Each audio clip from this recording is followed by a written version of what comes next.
नमस्कार, disclosure with Vinod में आपका स्वागत है। और आज हमारे साथ डिस्क्लोज करेंगे रशपाल वर्मा, जो राष्ट्रीय सचिव है ओबीसी मोर्चा के।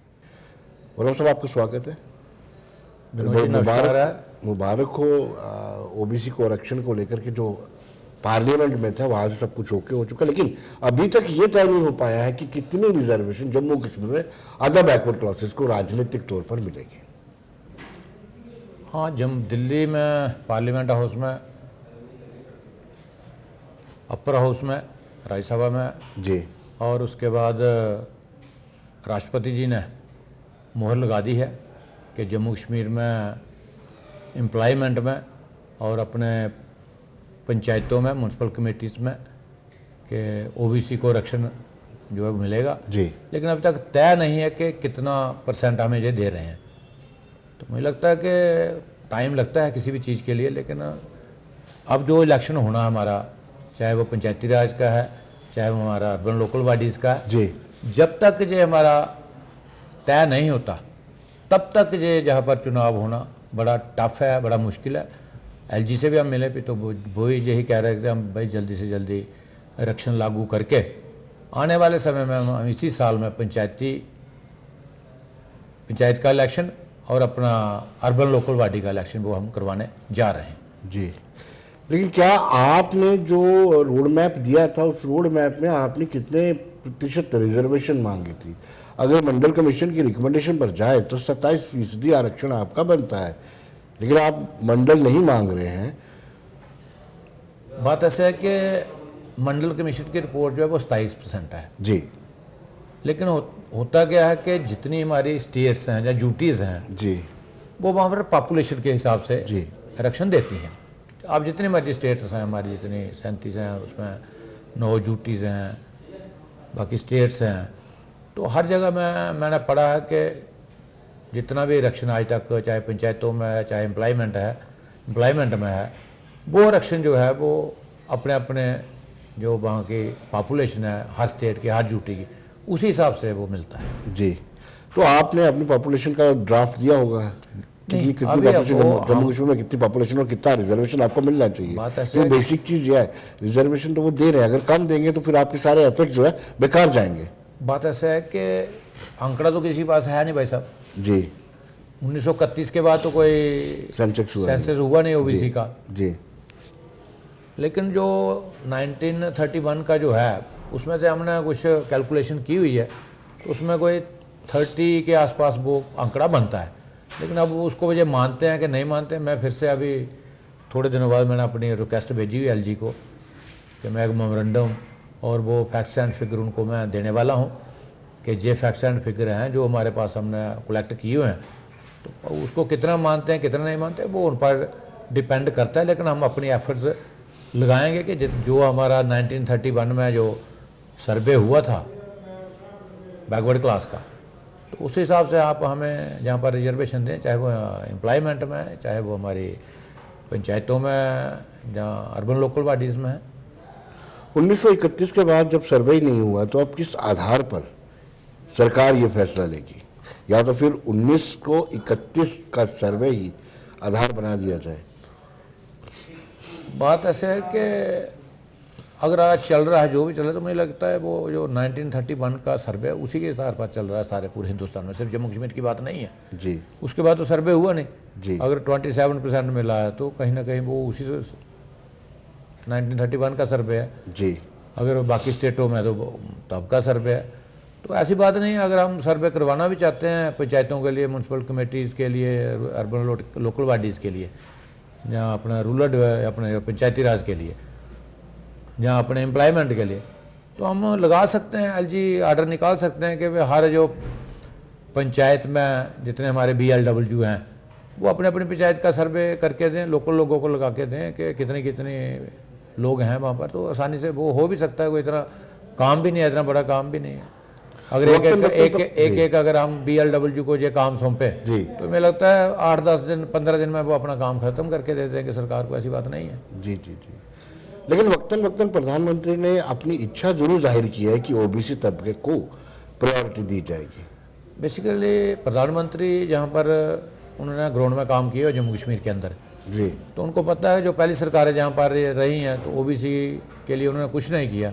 जी पूरे हिंदुस्तान में अगर ओबीसी कानून लागू हुआ है कि इनको पंचायतों में जहाँ इनको एम्प्लॉयमेंट में रिजर्वेशन मिले, लेकिन जम्मू कश्मीर में आपको पता है 2% मिलता था, अब इन्होंने 4% किया था जब गवर्नर साहब आए। तो अभी उनको पता है कि जो जहाँ के लोग हैं ओबीसी के लोग हैं, जहाँ इस में जितने भी कोई अभी तो 42 कास्टें आती हैं, तो उनको यहाँ पर कोई लाभ अभी तक हुआ नहीं है।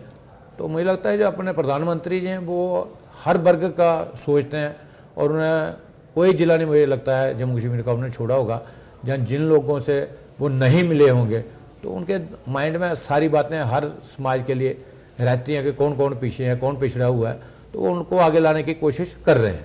2014 से 2018 तक आपकी सरकार रही है पीपल्स डेमोक्रेटिक पार्टी के साथ मिलकर की। उस दौरान में आपने 4 साल के कार्यकाल में ऐसी कोशिश एक भी नहीं की है नहीं, ये ऐसी राइट मिल सके ओबीसी को। ऐसी बात नहीं है। हमने अपने बातें रखी, अपनी सरकार के उस समय रखते थे हम, लेकिन वैसे जो होना चाहिए जितना रिस्पांस हमारे चीफ मिनिस्टर का उस समय पीडीपी के जो अपनी महबूबा थी, वो तो कोई मीटिंग लेके भी राजी नहीं थी हमारी बेसिकली। तो चेयरमैन तो वही थे, हम तो कुछ कर नहीं सकते थे उसमें। हम तो मीटिंग के लिए कहते थे, लेकिन वो आगे पीछे करती रहती, आज करेंगे कल करेंगे, डेट नहीं देते थे। लेकिन तब भी हमने अगर उधर उनसे बात नहीं, तो हमने अपनी भारतीय जनता पार्टी के जो अपने नेता थे जी चाहे मिनिस्टर्स थे, हम उनसे के साथ अपनी सारी बातें ओबीसी की बातें रखते थे। तो वो काफ़ी आगे चली हैं वो बातें। अगर वो बातें चली हैं ऊपर दिल्ली तक पहुंची हैं, तो आज ये रिएक्शन जो मिल रहा है वो उसी का नतीजा है। जी तो जब मैं वाइस चेयरमैन था तब हमारी जो इनकम बाहर थी तो वो 4.5 लाख थी। तो सेंटर ने वहाँ पर 6 लाख करके 8 लाख भी कर दी थी, हमारी वही 4.5 चल रही थी।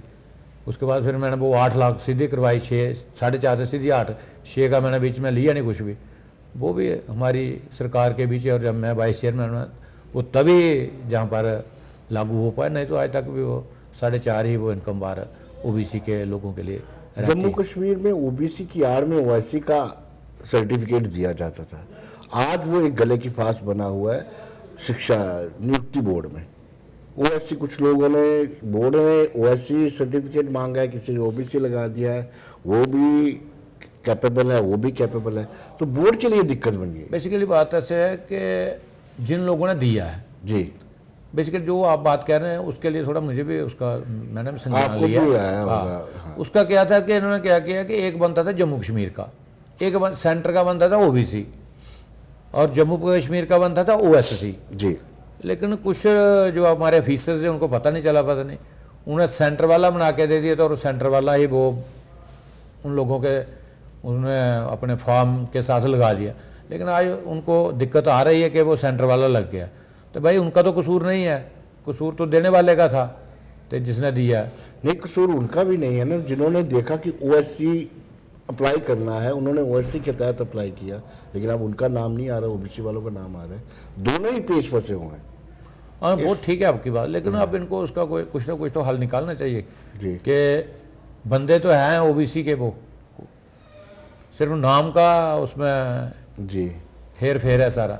जी तो जो डिजर्व करते हैं ओबीसी का बंदा है तो ओबीसी को उनको मिलनी चाहिए नौकरी, मुझे लगता है। जी जो ओएससी है वो भी ओबीसी का हिस्सा है। हाँ है ही वही, जी। सिर्फ नाम ही उसमें चेंज है ना, जी ओएससी और ओबीसी। जी। ओएससी तो पूरे हिंदुस्तान में नहीं, सिर्फ जम्मू कश्मीर में थी, जी बाकी तो पूरे हिंदुस्तान में ओबीसी का सर्टिफिकेट मिलता है। चाहे स्टेट का अलग से ओबीसी का मिलता है, सेंटर का अलग से ओबीसी का मिलता है।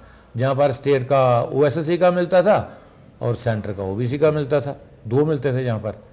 तो लोगों को प्रॉब्लम रही है, लेकिन अब मोदी जी ने, हमारी सरकार ने जी उसका हल निकाल दिया कि अब जो एक ओबीसी का मिलेगा, चाहे जम्मू कश्मीर का मिलेगा वो भी ओबीसी का मिलेगा, और सेंटर का भी मिलेगा तो वो भी ओबीसी का मिलेगा।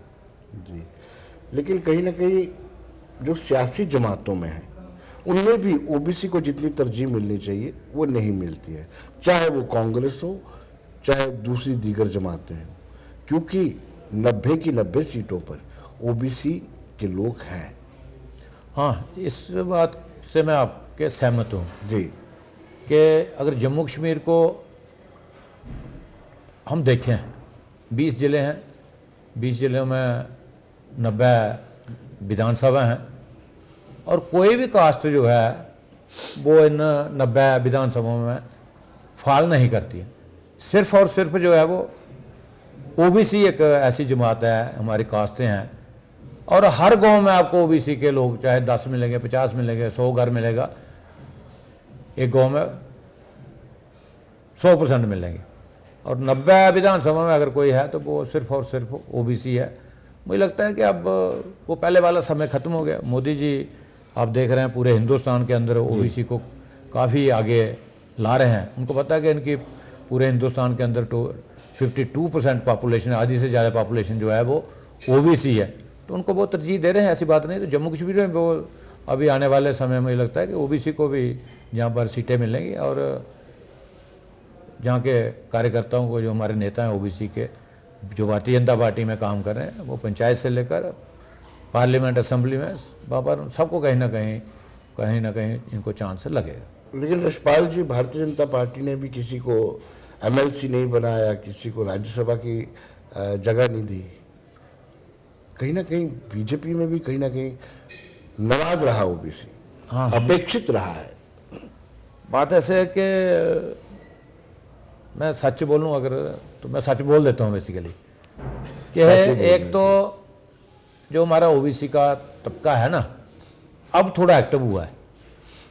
पहले कोई इतने हमारे नेता भी नहीं थे। मैं अभी 37 साल से पार्टी में जुड़ा हुआ हूँ, तो मैं लगातार काम करता हूँ। ठीक है, मैं एक दिन भी घर में नहीं बैठता हूँ। मैं लगातार लोगों के संपर्क में रहता हूँ। डेली 100, 200, 150 आदमी से कहीं ना कहीं जाके मैं मिलता हूँ। तो ठीक है, इन्होंने मुझे कहा था कि भाई आपको कुछ ना कुछ हम बनाएंगे, लेकिन मैंने कहा था मुझे आप एमएलसी बनाएं, मैं बताऊंगा आपको कैसे काम होता है, मेरा तजर्बा भी देखना। लेकिन कोई हमारी समझ लो कि बदकिस्मती थी जी कि मुझे ना वाइस चेयरमैन बनाया। लेकिन वाइस चेयरमैन बनने के बाद भी मैंने पार्टी को दिखाया कि कैसे काम होता है।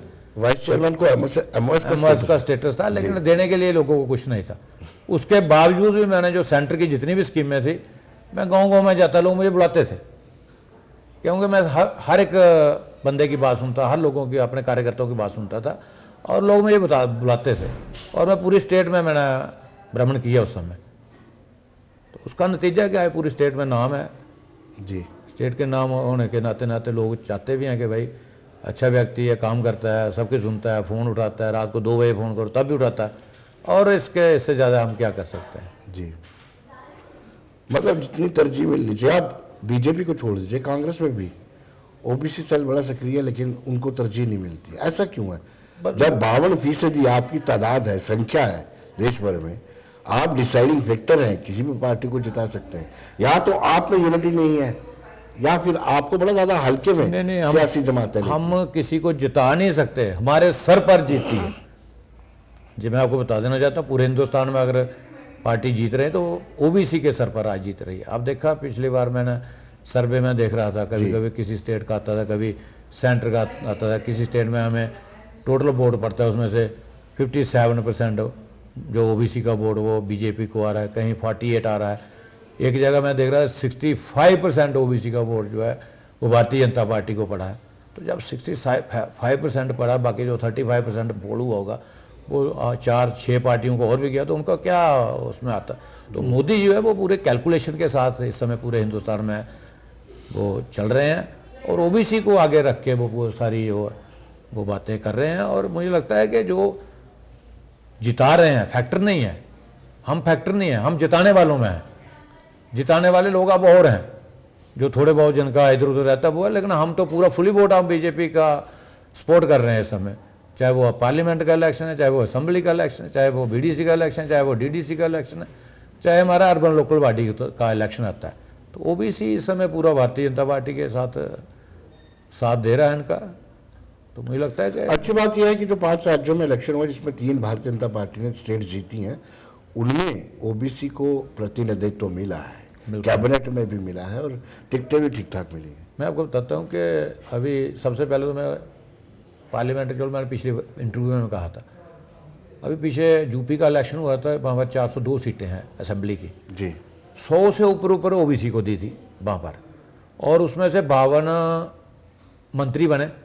52 में से 22 मंत्री जो वो ओबीसी के थे, 6-7 मंत्री ऐसे बने जिन्होंने कोई इलेक्शन नहीं लड़ा, वो मंत्री पहले बने बाद में उनको एमएलसी बनाया गया।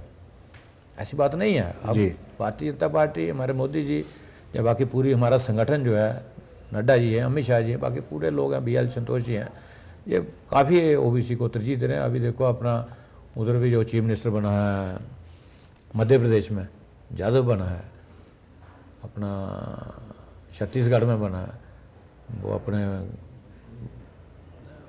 ट्राइबल बना है वो, जी। और जहाँ पर ब्राह्मण बना है, उन्हें सबको देख रहे हैं। और जो 22 अपने डिप्टी CM बने, वो भी उन्हें अलग अलग कम्युनिटी से बनाए, मंत्री भी बनाए। 13 में से 6 मंत्री तो ओबीसी के थे मध्य प्रदेश में। जी। ऐसी बात नहीं है। देखो जो भी होता है वो एक दिन में कभी ठीक नहीं हो सकता कभी भी, और आहिस्ता आहिस्ता ठीक हो रहा है मेरे हिसाब से। जितनी बड़ा तेज़ी से एक समय बदला है, भारतीय जनता पार्टी ने उसको बदलने की कोशिश पूरी की हुई है, और लोग मोदी जी पर अब भी भरोसा कर रहे हैं कि भाई अब तो वो कोई कह रहा है ना कि भाई मेरी सीट पक्की है, अब वो वाला समय ख़त्म हो गया। वो किसको दे देंगे, वो जो छोटा कार्यकर्ता है वो कहता है कि भाई मेरा भी नाम आ सकता है। जो अब तीनों चीफ मिनिस्टर बने ना, उसके बाद एक चेंज सी आ गई हर कार्यकर्ता के अंदर।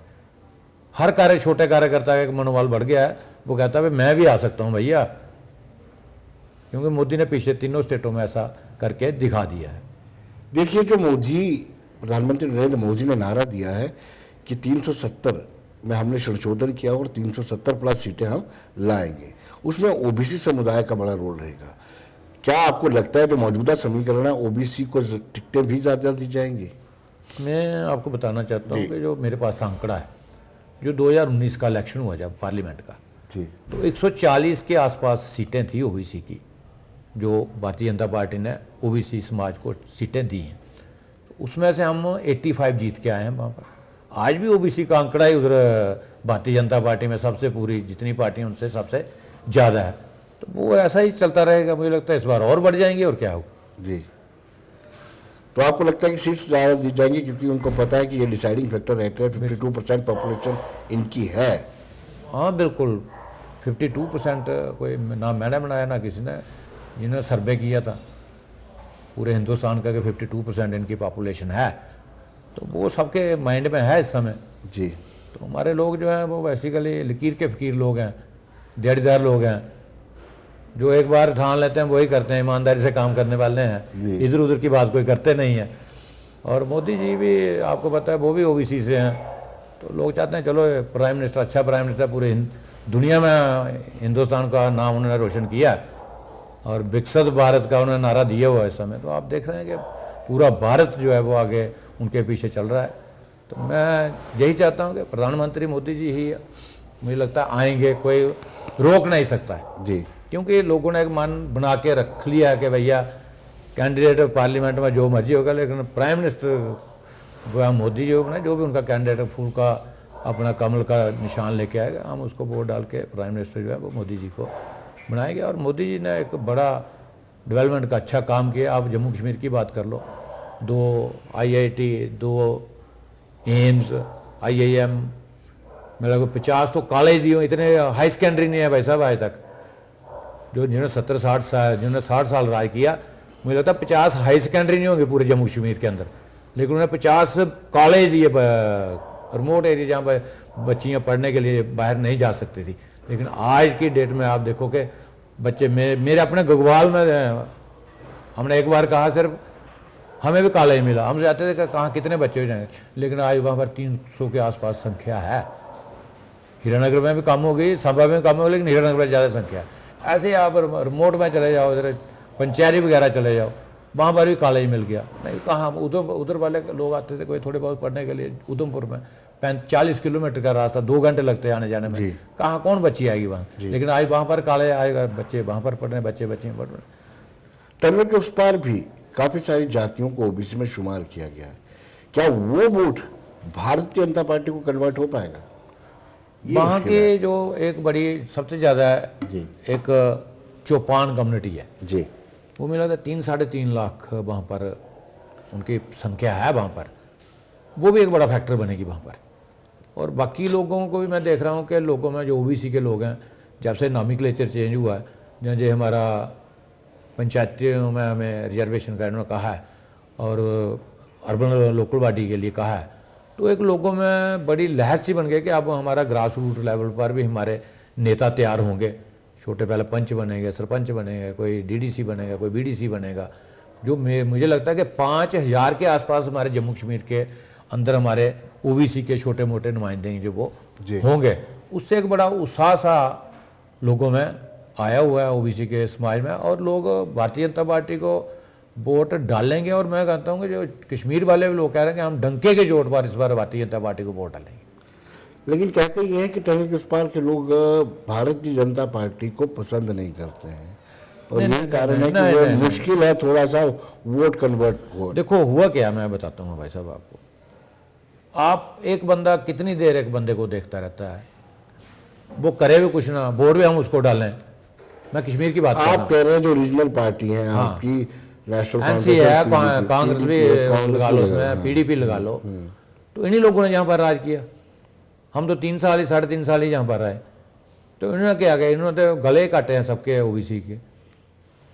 तो वो अब लोग उसका मुझे लगता है वो बदला लेंगे जो आने वाले इलेक्शन में, चाहे असम्बली का होगा चाहे पार्लियामेंट का होगा।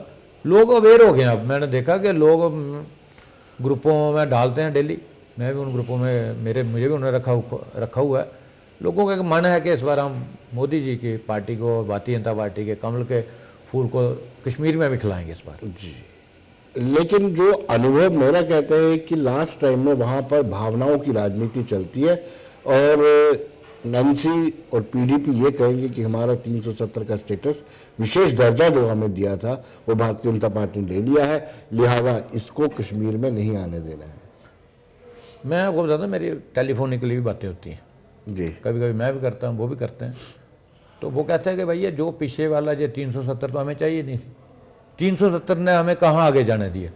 आज 370 ही ख़त्म हुई है ना, तो हमें पंचायती राज में हमें रिजर्वेशन मिल रही है, हमें अर्बन लोकल बॉडी में रिजर्वेशन मिल रही है, और हमारी जो एम्प्लॉयमेंट में भी रिजर्वेशन मिलेगी, तो वो 370 हटने के बाद ही मिलेगी ना। हमें क्या मिला, 370 ने हमें कौन सा आगे बढ़ने दिया, हम तो पीछे ही आए ना। लेकिन अब ये इसको ख़त्म होने के बाद हम तो आगे जा रहे हैं, हमें क्या लेना इनसे जी।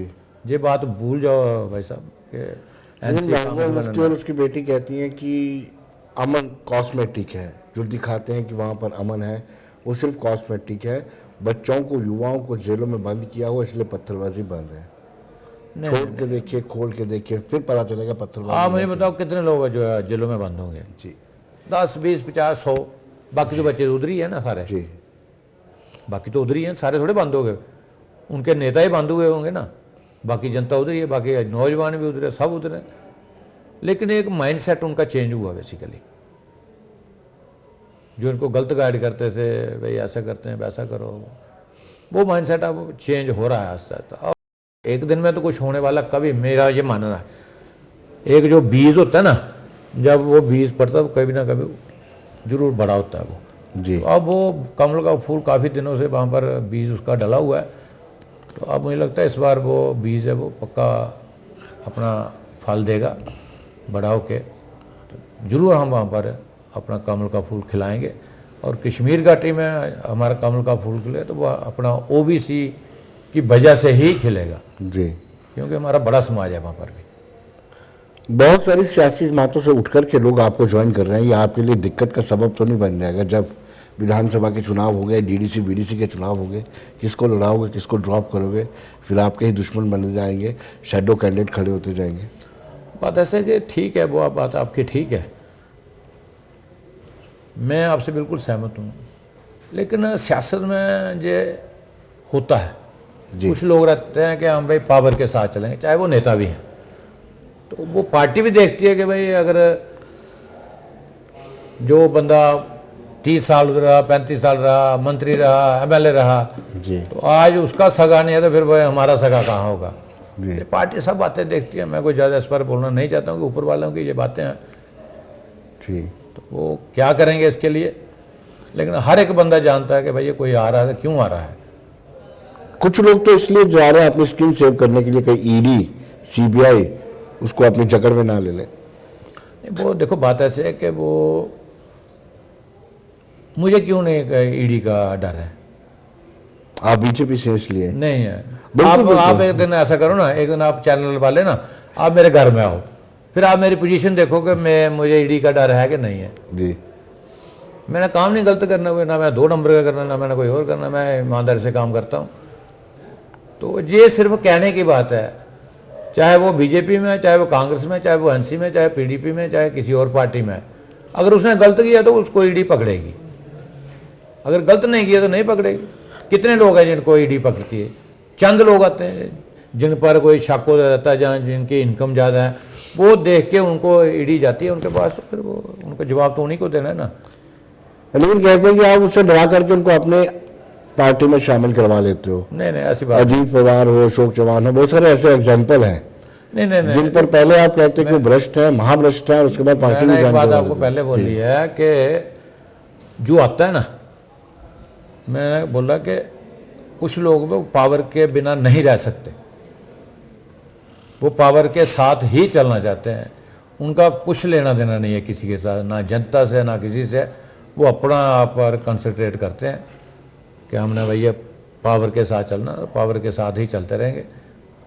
तो ऐसा मेरा मानना है कि कुछ लोगों का जो है वो। आपकी जीत का प्रमुख कारण ये भी रहता है कि आप अपनी विचारधारा पर अडिग रहते हैं, और अब जब आपकी विचारधारा के विपरीत वाले लोग आपकी पार्टी में ज़्यादा शामिल हो जाएंगे, 75% वो हो जाएंगे, आपकी विचारधारा डिल्यूट नहीं हो जाएगी? बात ऐसे है कि मैं आपको इन 10 सालों पीछे छोड़ देते हैं हम, इन 10 सालों की बात बताता हूँ जी। इन 10 सालों में जो कार्यक्रम चल रहे हैं भारतीय जनता पार्टी, जितना भी काम मोदी जी ने किए हैं आज तक, वो हम घर घर तक पहुंचाते हैं, डोर टू डोर पहुंचाते हैं, हमारी ड्यूटी लगती है और हम जाते हैं। तो विचारधारा जो है वो जो पुराने कार्यकर्ता हैं, जो पुराने चल रहे हैं, वो कैंडिडेट जो मर्जी आएगा वो उसी की सपोर्ट करेंगे, वो उनकी विचारधारा ही ऐसी है। जी, हाँ, वो काम करते हैं, उनको कोई लेना। कुछ लोग ऐसे भी हैं वो चले गए हैं, वो कहते हैं कि हमारी पार्टी जिंदा रहनी चाहिए, आज वो इस दुनिया में नहीं, लेकिन पार्टी जिंदा है और आज सरकार में भी है। तो लोगों का एक सपना था, तो आज सपना वो 10 साल से पूरा हो रहा है लगातार। और अब तीसरी बारी में लगता है जो 370 का उन्होंने नारा दिया है, वो भी उससे भी आगे वो जाएगा। और लोगों ने बड़ी सैक्रिफिकेशन दी है। मैं आपको बताना चाहिए, जब मैं जुड़ा था पार्टी से, मेरे फादर साहब भी पार्टी में काम नहीं रहे, लेकिन वोटर सपोर्टर हम जनसंघ के थे हमारे। लेकिन मैं 87 से मैं लगातार काम कर रहा हूँ, अब 37 साल हो गए।